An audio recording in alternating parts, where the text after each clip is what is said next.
The chamber was massive, built from black stone that seemed to drink in the light from 1,000 stars. It floated in the empty space between galaxies, a neutral ground where no single species could claim advantage. Inside, representatives from 847 different alien civilizations gathered in their respective sections. Some breathed oxygen, others methane. Some stood on legs, others floated in containment fields. But today, they all shared one purpose. They were here to judge humanity. Ambassador Tae-sung sat in the center of the accused circle, a ring of hard light that marked him and his team as defendants. He was a tall man with gray streaking his black hair, wearing the simple blue uniform of Earth's diplomatic corps. To his left sat Hana, younger and sharper, her fingers dancing across a datapad as she compiled evidence for their defense. Around them, holographic barriers shimmered, making sure they couldn't leave until the council decided their fate. The Vrelith Ascendancy had called this session. Their speaker, Kalmir, rose from his platform. He was a being of crystalline structure, his body refracting light into rainbow patterns as he moved. When he spoke, his voice came through translators as something cold and final. The council recognizes the charges against the human species, Kalmir began, his multiple eyes fixed on Tae-sung. In 200 standard years since first contact, humanity has colonized 47 worlds. This is more than any species has claimed in their first 1,000 years of space travel. They expand without permission. They consume resources at alarming rates. They develop technologies without council approval. Murmurs rippled through the chamber. Some species clicked their approval. Others remained silent, watching. Kalmir continued. Humanity has created artificial intelligence constructs that exceed our safety parameters.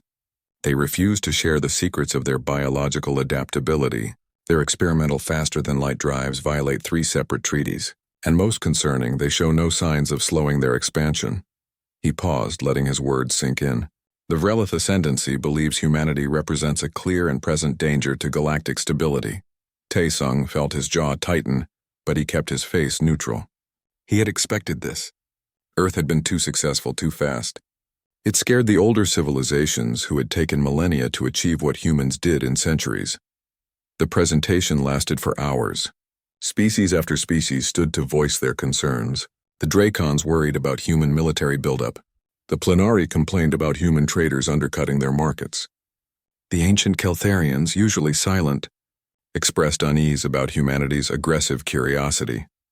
Only a handful of younger species spoke in Earth's defense, but their voices were drowned out by the chorus of fear. Finally, Tae-sung was given his chance to speak. He stood, his hands clasped behind his back in a military stance he had never quite lost despite decades in diplomacy. Honored delegates, he began, his voice steady. We came to the stars in peace.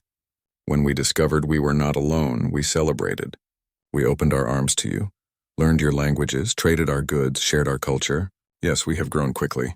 But is that a crime? Is success something to be punished? He gestured to Hana, who activated a holographic display. Images filled the air above them. Human doctors working alongside alien medics in disaster zones. Earth's fusion technology powering colonies on 36 worlds. Human artists collaborating with alien musicians, creating beauty neither species could achieve alone.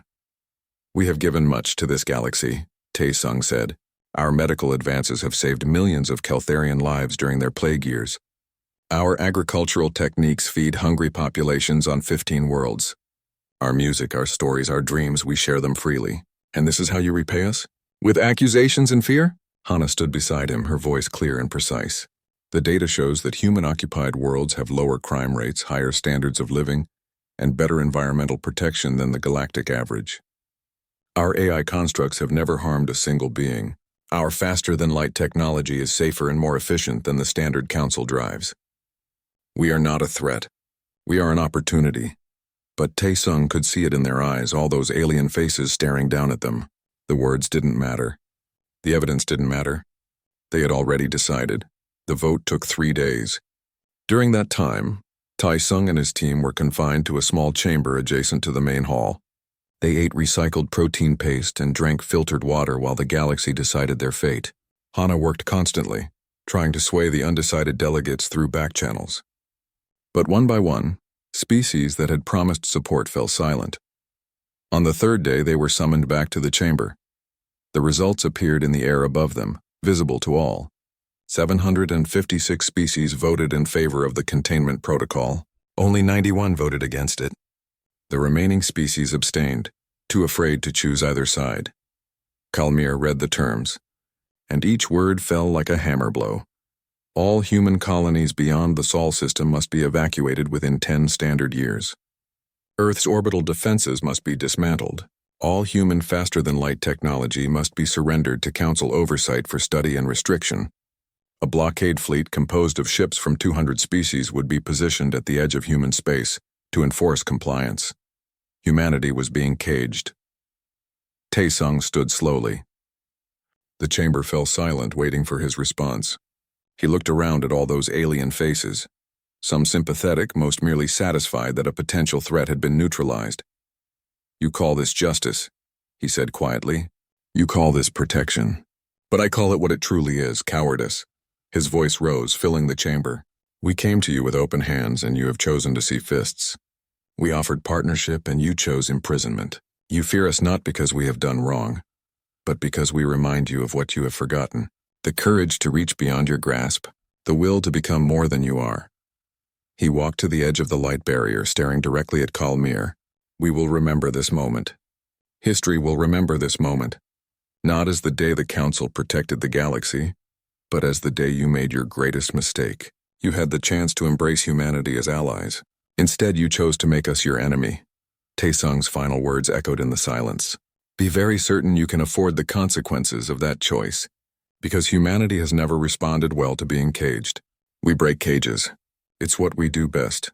The Council dismissed them without ceremony. As Taesung and his team walked back to their ship, he could feel Hana's eyes on him. "Do you think they understood the warning?" she asked quietly. Taesung looked back at the massive black structure, at the lights of 1,000 alien ships surrounding it. "No," he said. "They think they've won. They think we'll surrender or negotiate or slowly fade into insignificance. They don't understand us at all. What happens now?" "Now we go home," Taesung said, his voice hard. "And we show them what humanity looks like when you give us no choice but to fight." The ship lifted off, heading back toward Earth. Behind them, the Council celebrated their victory. Ahead of them, 8 billion humans waited to hear the verdict. Neither side knew it yet, but the galaxy had just changed forever. The vote was complete. The die was cast, and humanity's true nature was about to be revealed. President Dongwu stood at the podium in the United Terran Assembly, looking out at the representatives from every nation on Earth. The chamber was packed. People lined the walls, sat in the aisles, anything to be present for this moment. Outside, billions watched on screens across the planet and on every human colony scattered among the stars. "They have given us a choice," Dongwu said, his voice steady despite the anger burning in his chest. "Surrender everything we have built or face their armada. They want us to abandon our colonies, dismantle our defenses, and hand over our technology. They want us to become prisoners in our own solar system." He paused, letting the weight of those words settle over the assembly. "I stand before you today to ask what our answer will be." The debate that followed was fierce. Ji-won, the Secretary of Peace, argued for compliance. She was a small woman with sharp eyes and a sharper mind. "We cannot win a war against 800 species," she said. "Their fleet will have thousands of ships. We have perhaps 300 vessels capable of real combat. The mathematics are simple. If we fight, we die." Admiral Kyung-min rose from his seat, his military uniform crisp and decorated with medals from humanity's brief conflicts with pirates and raiders. "The mathematics are only simple if you assume a fair fight," he said. "But we don't fight fair. We never have. Give me 6 months and the resources, and I will give you a fleet that can make them bleed." Back and forth it went, voices raised in anger and fear and defiance. Then Dr. Bora stepped forward and the chamber fell silent. She was the head of Earth's most secretive research division, a woman few had ever seen in public. She looked tired, as if she had been carrying a heavy weight for years. "There is something you need to know," Bora said. "Something we have kept secret since before most of you were in office. 50 years ago, we found something in the Oort cloud. A structure massive and ancient built by a civilization that existed millions of years before any current species achieved spaceflight. We call them the architects." Gasps filled the chamber. Even Dongwu leaned forward, his expression shocked. Bora had briefed him privately an hour before, but hearing it announced publicly felt different. Inside this structure, we found technology, Bora continued. Technology so advanced that we are still learning to understand it. Quantum fabrication systems that can build almost anything, biotechnology that can enhance human capabilities, weapons that manipulate space and time itself. For 50 years, we have studied it in secret. This is why our ships are faster, why our medicine is better, why we have expanded so quickly. Why didn't you tell us? Someone shouted from the assembly. Bora's expression hardened. Because if the galaxy knew, they would tear themselves apart fighting over it. Species would go to war for access to this technology. We kept it secret to protect everyone, including ourselves. But now we face extinction. Now we have no choice but to use what we have learned. She activated a holographic display, showing schematics of ships unlike anything humanity had built before. Weapons platforms that could harness a star's energy. Soldiers enhanced beyond human limits. Technologies that seemed impossible. We can fight, Bora said, and we can win. But the cost will be high and there is no going back. Once we reveal what we have, the galaxy will never see us the same way again. The vote was close, but in the end, Defiance won. Operation Terran Shield was authorized. Humanity would not surrender. They would prepare for war. The months that followed were a frenzy of activity. On Earth and every colony, factories worked around the clock. Admiral Kyung-min oversaw the construction of the Cerberus fleet, ships designed to be crewed by small teams with artificial intelligence handling most systems. Each vessel was equipped with weapons derived from architect technology, capable of delivering devastating firepower. Around the sun, Engineer Minho directed the construction of a Dyson swarm, thousands of satellites collecting solar energy. It would take years to complete, but even partially finished, it would provide enough power to fuel Earth's defenses and weapons. Commander Nari trained the first Reaper units, soldiers who volunteered to be enhanced with architect biotechnology. The process was dangerous. 3 out of 10 volunteers didn't survive, but those who did emerged faster, stronger and more resilient than any human had ever been. Hana returned from the council chambers, worked with Bora on a different kind of weapon. Not guns or ships, but something more subtle. She called it the Lighthouse Protocol, a way to broadcast human culture and thought directly into alien minds. If they could make the galaxy see humans as people rather than threats, perhaps some species would refuse to fight. News came from the colonies. Every single one received the evacuation orders from the council, and every single one refused. On New Pyongyang, Governor In-ho gave a speech that was broadcast across human space. They tell us to leave our homes, In-ho said, standing in the central square of his colony's capital. Around him, thousands of colonists had gathered, their faces determined. They tell us that this world which we terraformed with our own hands, which we built from nothing, does not belong to us. I say they are wrong. This is our home. We will not leave. If they want this world, they will have to take it from our dead hands. The speech went viral. Across all 47 colonies, similar declarations followed. Humanity was united in a way it had never been before, not by nation or religion or ideology, but by the simple fact that they had been told they could not exist freely, and humans had never accepted such limitations. 6 months after the council's vote, the blockade fleet arrived at the edge of the Sol system. 12,000 ships from 200 species, the largest armada ever assembled. They arranged themselves in formation just beyond the heliopause, a wall of metal and energy that said clearly, "You are contained."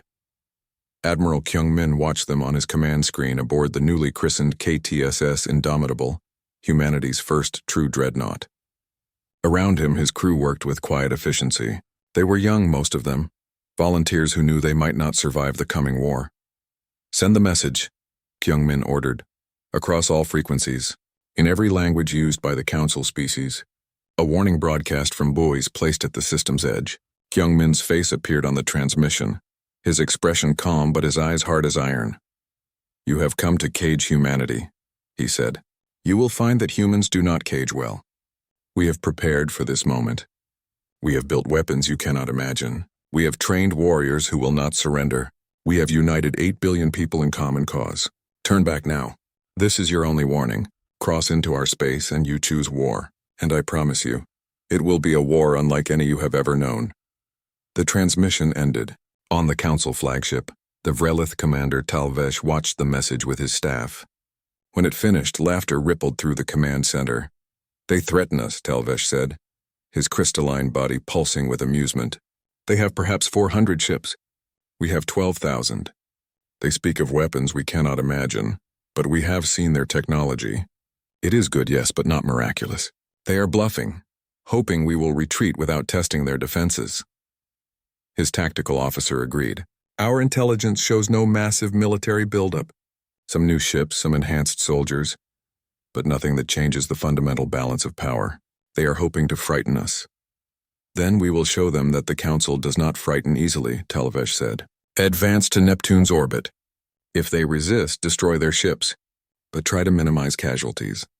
These are not evil beings, merely foolish ones. When they see they cannot win, they will surrender." The armada began to move, 12,000 ships advancing into the Sol system like a tide of metal and energy. Behind them, the rest of the galaxy watched, waiting to see if humanity would submit or be destroyed.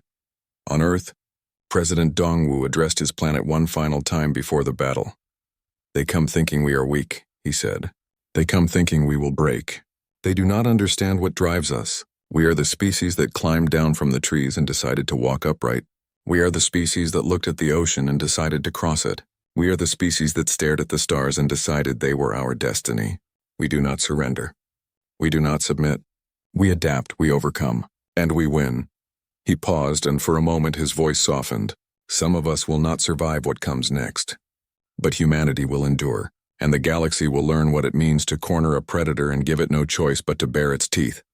The transmission ended. Across human space, people waited. Soldiers checked their weapons. Ship crews ran final diagnostics. Parents held their children close. The Council fleet crossed the heliopause. Neptune's orbit loomed ahead and humanity showed its teeth. The Battle of Neptune's Gate began without warning. Commander Talvesh expected the humans to hail him, to try one last negotiation before surrendering.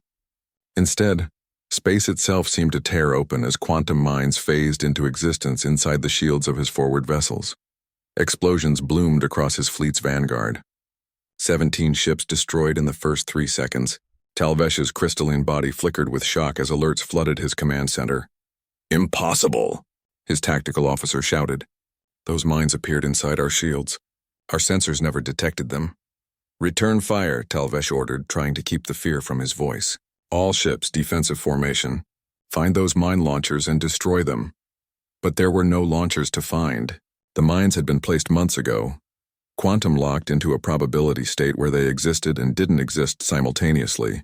When the Council ships entered the kill zone, human technicians simply collapsed the probability wave, making the mines real inside enemy shields. It was technology that shouldn't have been possible, pulled from architect databases and weaponized. Then the fighter swarms arrived.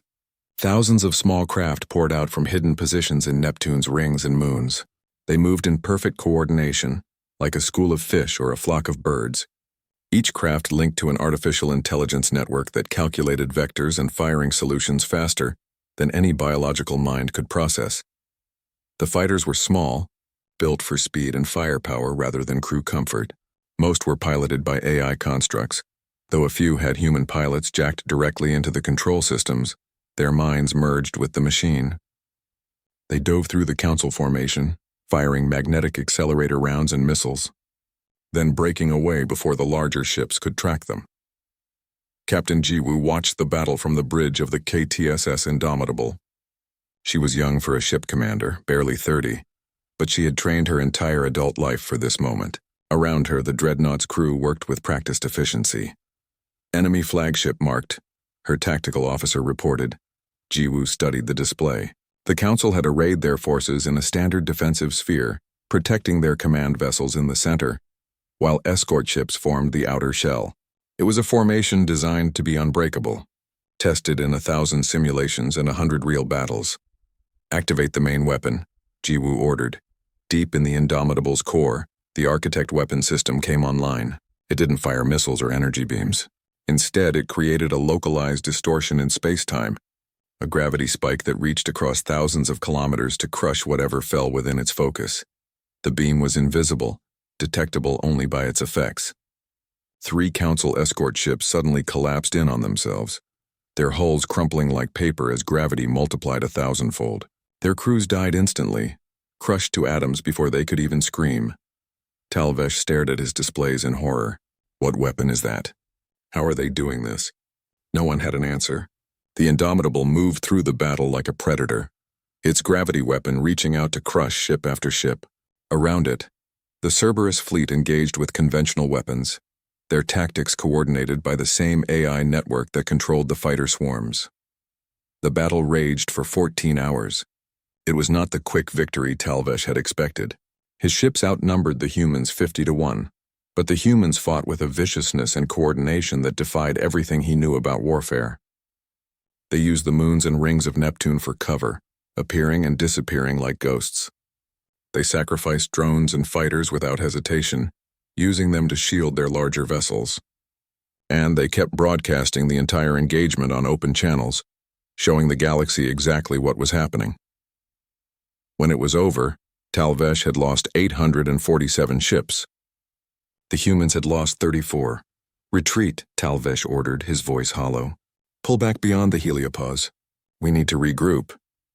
As the Council fleet withdrew, Jiwoo allowed herself a small smile, but she knew this was just the beginning. They had won the first battle, but the war had just started. Across the galaxy, the broadcast of the battle caused chaos. Species that had voted for the containment protocol watched in shock as the mighty Council armada was driven back by a fraction of their number. In legislative chambers and command centers on 1,000 worlds, the same questions echoed. How had the humans done it? What other weapons did they have? 23 species immediately withdrew their ships from the blockade, claiming that they had been misled about humanity's military capabilities. The Vrelith Ascendancy demanded an emergency session, calling for overwhelming force to crush the human resistance before it could spread. But other voices rose as well. The Keltharian delegate Sivnara spoke before the council with unusual passion. She was ancient even by her species' long-lived standards, her silver skin marked with the patterns of 9 centuries of life. "We have made a terrible mistake," Sivnara said.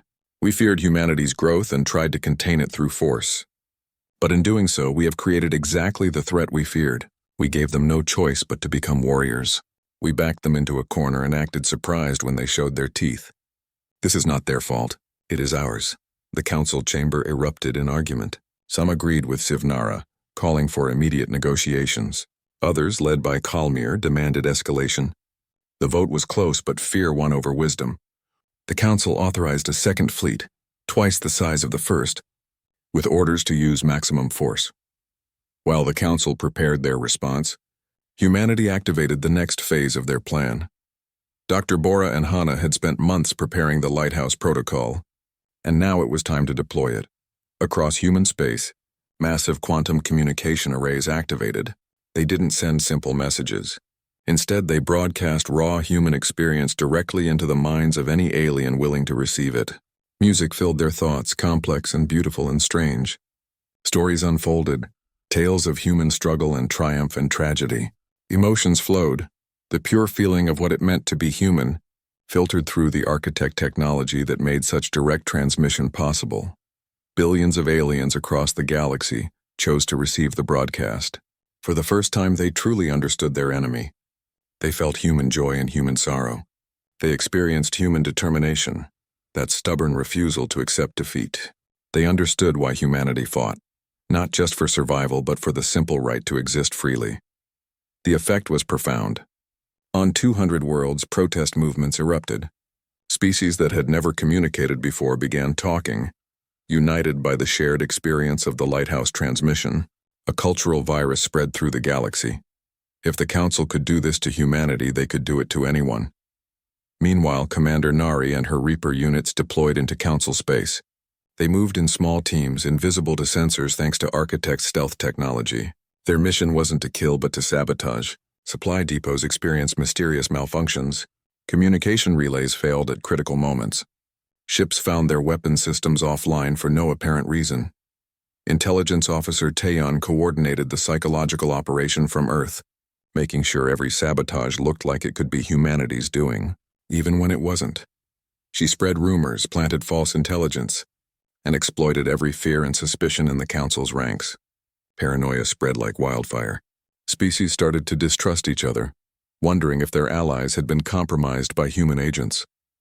The Second Fleet assembled at the Council's main military staging area, 30,000 ships strong. This time they came prepared. Shielding was upgraded to prevent quantum mine infiltration. Sensor arrays were enhanced to detect stealth ships. Weapons were calibrated specifically to counter the gravity distortions used by the indomitable Admiral. Kyungmin studied the intelligence reports from his command center on Earth. He had known the first victory wouldn't be enough. The Council had resources humanity couldn't match in a prolonged war. They needed to make the cost of fighting so high that even victory would feel like defeat. "Send the message," he ordered. His face appeared once again on every Council ship's display, broadcast on open channels for the entire galaxy to see, but this time there was no humor in his eyes, no hint of mercy. "We showed you restraint at Neptune," Kyungmin said. "We could have destroyed your entire fleet, but we let you retreat. We hoped you would see reason. Instead, you gather an even larger force to crush us. Very well. You have made your choice." He leaned forward, and his next words were soft but carried the weight of absolute certainty. "We are humanity. We are born in conflict, forged by it. Every species in this galaxy evolved on peaceful worlds and stable ecosystems. We evolved on a death world where everything tried to kill us. We learned to fight before we learned to speak. We conquered our own planet before we reached for the stars. And you think you can defeat us?" His expression hardened. "Cross the heliopause again and you will learn what we truly are.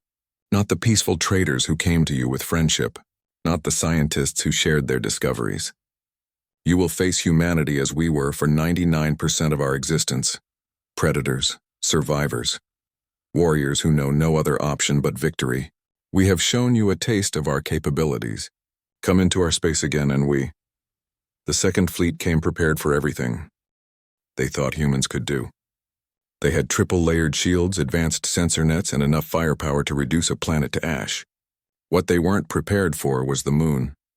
Humanity's moon had been slowly hollowed out over the past 6 months, its interior converted into the largest weapons platform ever built. When the Council fleet reached Mars orbit, the moon revealed itself. Massive sections of its surface slid open, exposing enormous railguns powered by the partially completed Dyson swarm around the sun. The first salvo from the lunar platform destroyed 400 Council ships. Solid projectiles, each the size of a building, accelerated to near light speed. They punched through shields like they weren't even there, turning massive warships into expanding clouds of debris. Commander Talvesh had survived the first battle and been given command of a battle group in the Second Fleet. He watched in horror as the moon itself became a weapon. "How did we not detect this?" he screamed at his sensor officer. "The construction was done inside the moon, sir.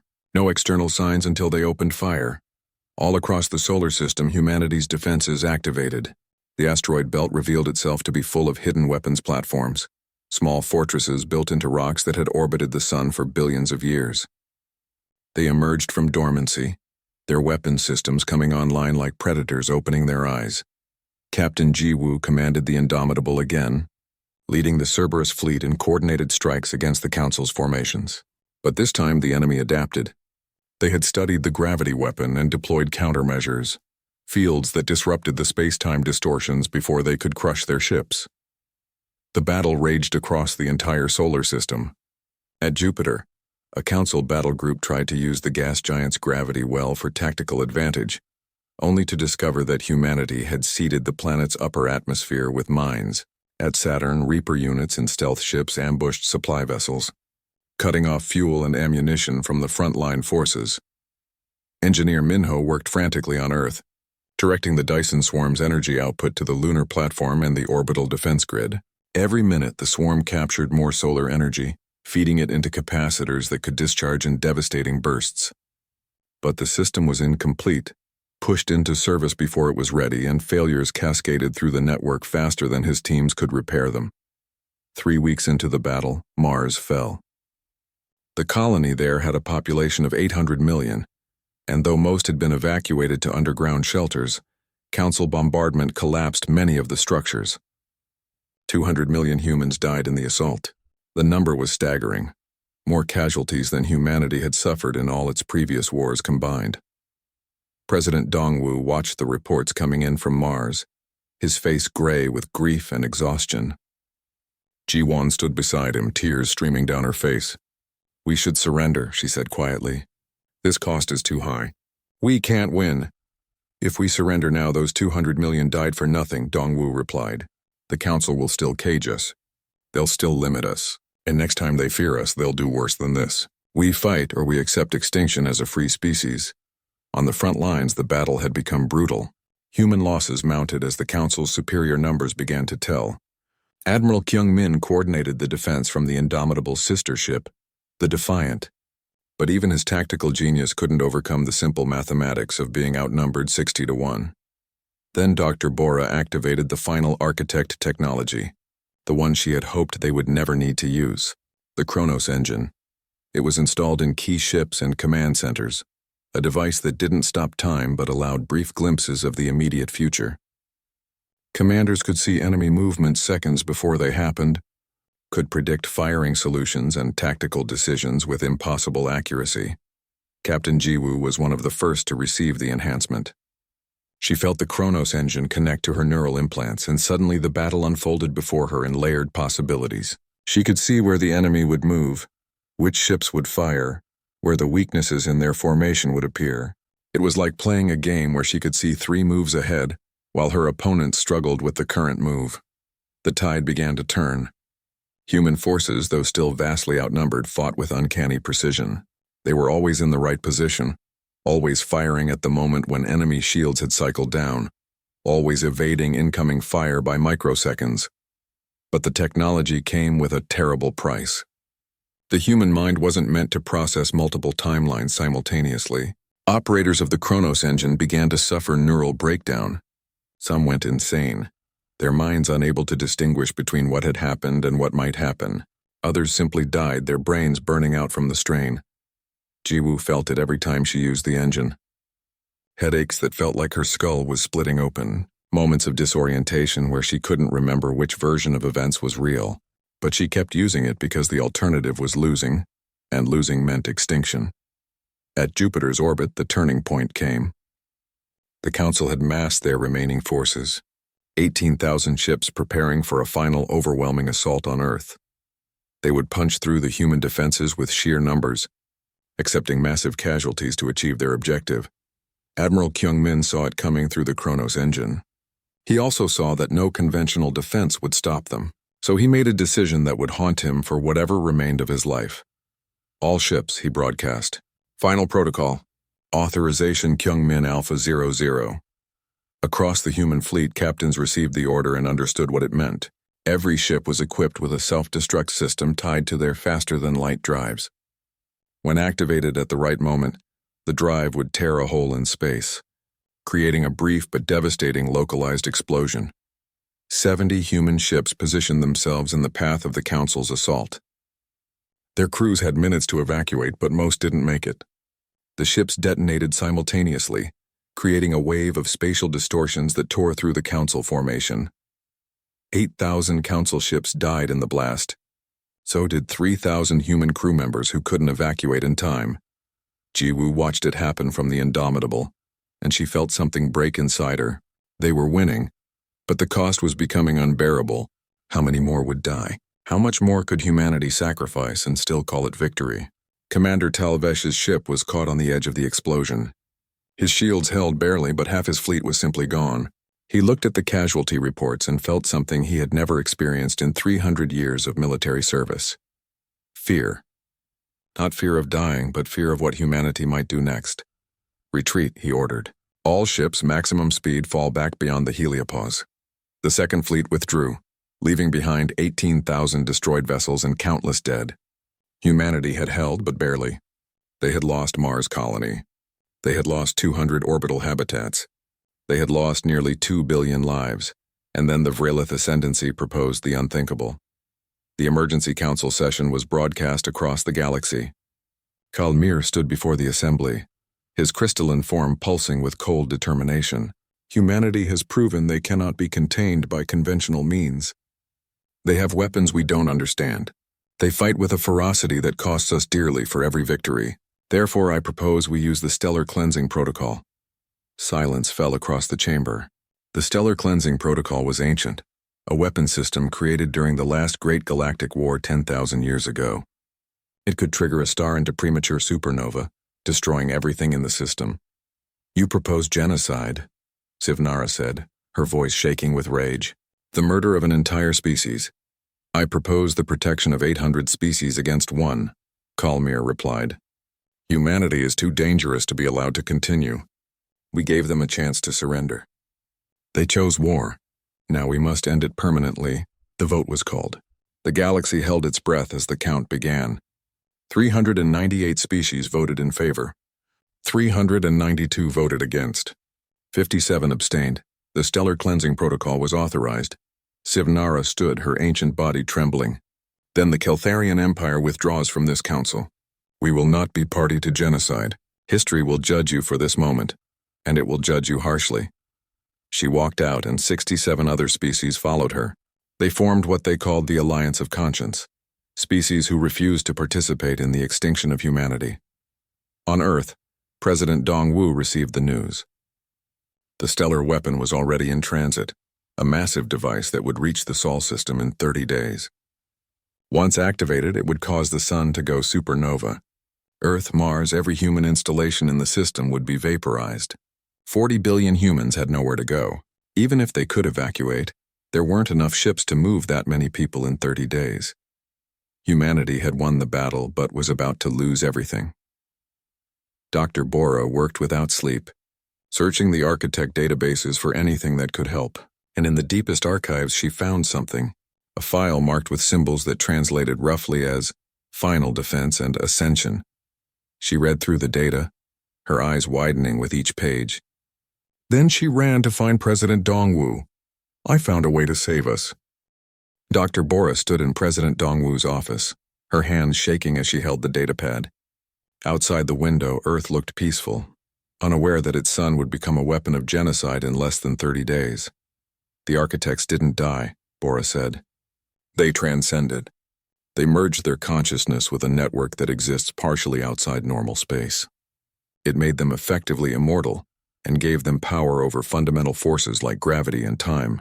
They left behind the technology for others to follow the same path." Dongwu listened, his face grave. "What's the cost?" "It requires 100,000 volunteers. They'll be connected to the architect network, their consciousness expanded and merged. They'll be able to manipulate space-time directly, which means they can stop the stellar weapon, but they won't be fully human anymore.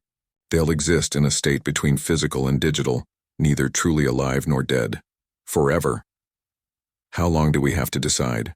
"The transformation chambers are already built, hidden in the Oort cloud facility where we found the architect structure. We can begin immediately. But President, we need to ask for volunteers and people need to know what they're agreeing to." Dongwu looked out at Earth, at the billions of people going about their lives. "Announce it. Tell them everything. Then let them choose." The broadcast went out within the hour. Bora explained the situation in simple terms. Humanity faced extinction in 30 days unless 100,000 people sacrificed their humanity to become something else. They would be called the Guardians. They would save Earth but never truly return to it. The response was immediate and overwhelming. Within 24 hours, 4 million humans volunteered. Young and old, soldiers and civilians, people from every nation and colony. They came because that's what humans did when faced with extinction. They fought. They sacrificed. They endured. President Dongwu personally oversaw the selection process. It was the hardest thing he had ever done, choosing which 100,000 would give up their humanity. Among those selected were Admiral Kyung Min, Commander Nari, and Dr. Bora herself. "You don't have to do this," Dongwu told Bora privately. "You've already given so much." "I discovered this technology," Bora replied. "I understand it better than anyone. If I'm not there to guide the others through the transition, more might be lost. Besides, I have no family, no children. This is my contribution to humanity's future." The volunteers gathered at the Oort Cloud facility. The ascension chambers were massive crystalline structures, pulsing with energy drawn from the architect network. One by one, the 100,000 entered the chambers. Their bodies remained, kept alive by advanced life support, but their consciousness expanded outward, merging with the network and with each other. Commander Nari was among the first. She felt her sense of self stretch and blur. touching the minds of thousands of other volunteers. For a moment, panic seized her. She was losing herself, dissolving into a vast ocean of thought and sensation. Then she felt Admiral Kyung-min's presence, steady and strong, and she held on to that anchor as the transformation completed. When it was done, the 100,000 were one but also many. They called themselves the Guardians, and they could perceive space and time in ways human senses couldn't comprehend. They reached out with their new abilities and felt the stellar weapon approaching. A massive construct carrying enough destructive power to trigger a star's death. 29 days after the Council's vote, the weapon entered the Sol system. It was the size of a small moon, covered in generators and emitters that would soon bathe the sun in exotic radiation, forcing it into catastrophic fusion cascade. The Guardians reached out and stopped it. It wasn't like catching a ball or grabbing an object. The Guardians manipulated space-time itself, creating a bubble of frozen time around the weapon. Inside that bubble, the weapon still moved. Its system still functioned, but from outside it appeared completely motionless. It would remain there forever, trapped between one moment and the next, a monument to the Council's attempted genocide. But the Guardians didn't stop there. Admiral Kyung-min's consciousness, now merged with 99,999 others, proposed a demonstration that would end this war forever. In a single coordinated moment, the Guardians appeared in orbit around every Council homeworld, not physically, but as projections of their merged consciousness, visible on every sensor, every screen, every communication device. 800 worlds simultaneously received the same message from President Dongwu. "You tried to exterminate us," Dongwu said, his face broadcast across the galaxy. "You voted to trigger our sun and burn 40 billion humans alive. You failed. Not because we stopped the weapon with force, but because we transcended the limitations you tried to impose on us. We have shown you a fraction of what humanity can become when you give us no choice but to evolve beyond your threats." He paused, letting his words sink in across 1,000 different species. "But we are not like you. We do not destroy those who are different. We do not crush civilizations because we fear them. We offer you one chance, one opportunity to choose a different path. Dissolve the Council as it exists. In this system where might makes right and fear drives policy, create a new order based on cooperation between equals. You have 72 hours to decide." The galaxy erupted. On Council homeworlds, populations who had trusted their leaders to protect them now saw those leaders had nearly committed genocide. Protests turned to riots. Governments fell in a matter of hours as citizens demanded answers. 500 species immediately announced their withdrawal from the Council. The Alliance of Conscience, led by Sivnara and her Keltharian Empire, proposed the creation of a galactic forum where every species would have equal voice regardless of military power or economic strength. The Vrelith Ascendancy tried to rally resistance. Kalmir gave speeches about defending sovereignty and refusing to submit to human intimidation. But when his fleet attempted to mobilize, the Guardians simply disabled their ships. Not destroyed, not damaged, just disabled. Weapons systems went offline. Engines stopped functioning. Life support continued normally, but the ability to make war simply ceased. Within a week, the old Council surrendered. The ancient institution that had governed the galaxy for 5,000 years dissolved in chaos and recrimination. In its place, the Galactic Forum formed, with representatives from every known species. The first meeting of the Forum was held in neutral space, in a station built by combined effort from 50 different species. Sivnara was elected the first speaker, chosen for her moral courage in opposing the genocide. But humanity's victory came with a terrible cost that became clear in the days after the war ended. 2 billion humans dead, Mars colony destroyed, hundreds of orbital habitats reduced to debris, and 100,000 people transformed into something no longer quite human, existing in a state between life and death to protect the species they could never fully rejoin. President Dongwu, aged 10 years in the span of months, addressed the first Galactic Forum session. Beside him stood Captain Jiwoo, one of the few original heroes who survived the war unchanged. Though the Kronos engine had left permanent scars on her mind, "The galaxy has learned a hard lesson," Dongwu said. "Fear of the different led to attempted genocide. But in trying to destroy us, you forced us to become more than we were. You created the very threat you feared. The question now is what we build from the ashes of that mistake." The Forum proposed that humanity lead the new galactic order, but Dongwu refused. Instead, he suggested a rotating council of 20 species, each serving 10-year terms. Humanity would take its turn, but no more and no less than any other species. We didn't fight for dominance, Dongwu explained. We fought for the right to exist freely. That right belongs to every species, not just humanity. Engineer Minho, now appointed director of the Galactic Reconstruction Initiative, led efforts to share human technology carefully with species ready to use it responsibly. The architect discoveries were revealed to the forum under strict protocols, preventing any single species from monopolizing the knowledge. The Guardians established themselves at the galaxy's edge, watching over the new order. Admiral Kyungmin's consciousness, merged with the collective, sent a final message to humanity. We were human once. We gave up our individual existence so humanity as a whole could survive. We exist now in a state you cannot fully understand, but we remain committed to our original purpose. We are the shield that protects the galaxy from threats both external and internal. We are the reminder of what happens when fear drives civilizations to madness. Watch us and remember. Remember what was sacrificed. Remember what was won. And remember that humanity's greatest strength was never our weapons or our technology. It was our willingness to sacrifice everything for those who come after. 100 years passed. A new generation grew up knowing the Council War only as history. The Galactic Forum grew to include over 2,000 species, some newly discovered, others who had hidden from the old Council's restrictive policies. Ambassador Hana, now 154 years old and kept alive by architect medical technology, stood before the forum on the centennial of humanity's victory. She was the last survivor of the original diplomatic team that had stood in the accused circle so long ago.